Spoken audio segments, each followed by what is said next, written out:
Hi everyone, I'm Natasha from Radiant and I'm very excited to introduce you to our new rechargeable emergency LED module.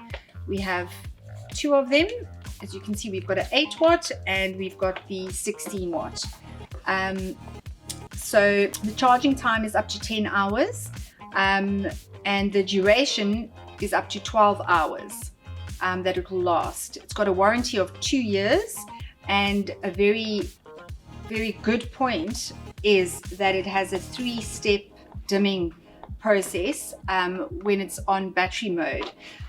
So basically how it works is, to demonstrate to you over here, there would be your, and this is all done on your switch, so there would be your first click of your switch, your second click, and your third click. Obviously, the lower the light is, or the lower the lumens are, the longer the unit is going to last for.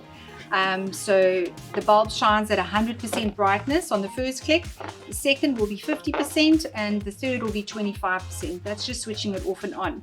Obviously, when it's on normal power and not on load shedding, it will be at 100% brightness. It's also got a 2200 milliamp lithium ion battery, and just as a matter of interest, the lumens are 1600 lumens on full brightness, and on power saving mode it will be on 250 lumens. If you'd like any further information, please have a look at our website. Thank you.